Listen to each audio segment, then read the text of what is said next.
ময়দা মাখো, তারপর বলো উফ কি ঝামেলা, তাড়াতাড়ি কিছুই বানানো যায় না। নমস্কার সবাইকে, আশা করি ভালো আছো, সুস্থ আছো। আজকে মাখা বেলার ঝামেলা ছাড়াই পুর ভরা ডিম পরোটা তৈরি করব। এভাবে একবার ডিম পরোটা খেয়ে দেখো, তোমাদের ভীষণই ভালো লাগবে। খুব কম সময়ে এটা তৈরি করতে পারবে। আর এই ডিম পরোটা বানানোর জন্য নিয়েছি একটা বাটির মধ্যে 1 কাপ ময়দা, আর দিলাম নুন এখানে স্বাদ মতো তোমরা দিয়ে নেবে। ময়দার মধ্যে দিলাম 1 চা চামচ চিনি, আর অল্প অল্প করে জল দিয়ে একটা ব্যাটার তৈরি করে নেব। তোমাদের আগেই বলেছি কোনো রকম মাখা আর বেলা ছাড়াই এই পরোটা তৈরি করব, তাই এই ব্যাটারটা বানিয়ে ডিম পরোটা তৈরি করব। অল্প অল্প করে জল দিয়ে ব্যাটার তৈরি করে নিচ্ছি। আর এই জল একসাথে দিতে যাবে না, কারণ খেয়াল রাখবে ময়দার মধ্যে যেন কোনো দলা দলা ভাব না থাকে। এই ময়দার ব্যাটারের মধ্যে যাতে কোনো দলা ভাব না থাকে, সেই জন্য খুব ভালোভাবে ময়দা ফেটিয়ে নিতে হবে। তাই অল্প অল্প জল দিলে ময়দার মধ্যে কোনো দলা ভাব থাকবে না। একবারে যদি জলটা দিয়ে দাও তাহলে গুটি গুটি ভাব থেকে যেতে পারে। খুব ভালো করে ময়দার ব্যাটার তৈরি করে নিচ্ছি। তোমরা দেখতেই পাচ্ছ স্মুথ ব্যাটার তৈরি হয়ে গেছে। এখন এটা ঢাকা দিয়ে রেখে দেব। আর একটা বাটিতে 2টো ডিম ফাটিয়ে নিচ্ছি। আমি এখানে 2টো ডিম নিয়েছি। তোমরা যদি বেশি ময়দা ব্যবহার করো তাহলে বেশি ডিম নিতে পারবে।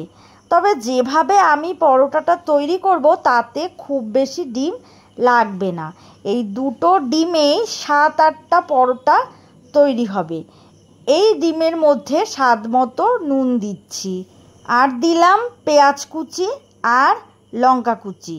আমি এখানে একটা পেঁয়াজ ও 4টে কাঁচা লঙ্কা কেটে নিয়েছি। তার থেকে কিছুটা পরিমাণ পেঁয়াজ আর কাঁচা লঙ্কা ওই ডিমের মধ্যে দিলাম, আর বাকিটা যখন আলু আর পনিরের পুর তৈরি করব তার মধ্যে দেব। এই সব কিছুর সাথে ডিমটা ভালো করে ফেটিয়ে নিচ্ছি। গ্যাসের ফ্লেম মিডিয়ামে রেখেছি, আর কড়াইতে সর্ষের তেল দিচ্ছি। তেল গরম হলে তার মধ্যে অল্প জিরে ফোড়নে দিলাম, আর ওই বাকি থাকা পেঁয়াজ আর কাঁচা লঙ্কা কুচি দিয়ে দিলাম। গ্যাসের ফ্লেম মিডিয়ামে রেখে পেঁয়াজ ও কাঁচা লঙ্কাটাকে হালকা করে ভেজে নেব। পেঁয়াজ কাঁচা লঙ্কা ভাজা হলে এর মধ্যে মশলা দিয়ে দেব। দিচ্ছি জিরে গুঁড়ো 1 চামচ, আর দিলাম 1 চামচ ধনে গুঁড়ো। একটু নেড়ে নিচ্ছি। এভাবে পেঁয়াজ আর এই কাঁচা লঙ্কাটা একটু আর এই শুকনো মশলাগুলোর সঙ্গে একটু ভেজে নেব, যাতে করে মশলার কাঁচা গন্ধটা চলে যায়। এবার দিয়ে দিচ্ছি সিদ্ধ করে রাখা আলু আর গ্রেট করা পনির। আর ওই সিদ্ধ করে রাখা আলুটা একটু হাত দিয়ে চটকে নিয়েছি। সিদ্ধ আলু আর এই পনির দিয়ে খুব ভালো করে মিশিয়ে নেব। তারপর দিলাম স্বাদ মতো নুন, আর দিলাম 1 চা চামচ চিনি, আর 1 চামচ লঙ্কার গুঁড়ো।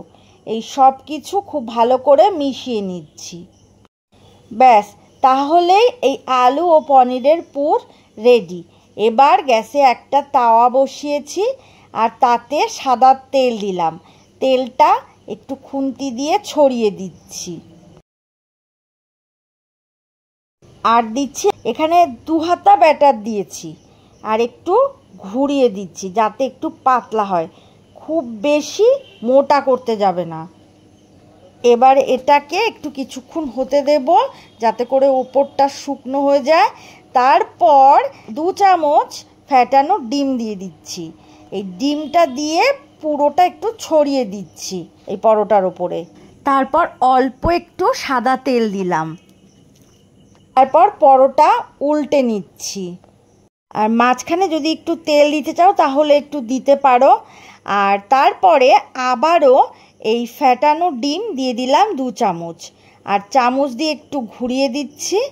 এবার অল্প একটু আলু আর পনিরের পুর দিয়ে দিলাম, আর এই পুরটা একটু ছড়িয়ে দিলাম। এবার পরোটাকে চৌকো করে মুড়ে নিচ্ছি। পরোটা ভাঁজ করে নিয়ে তারপর উল্টে দেব। দেখতেই পাচ্ছ পরোটাটা আমি কিভাবে ভাঁজ করে নিচ্ছি।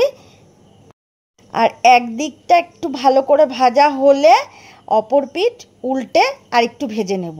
তাহলে তৈরি হয়ে গেল আলু ও পনিরের পুর ভরা ডিম পরোটা। এটা খেতে খুবই টেস্টি হয় আর খুব নরম আর তুলতুলে হয়। তোমরা দেখে নিশ্চয়ই বুঝতে পারছো।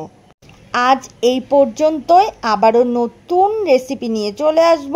সুস্থ থাকো, ভালো থাকো, আর এতক্ষণ ধরে আমার সাথে থাকার জন্য অনেক অনেক ধন্যবাদ।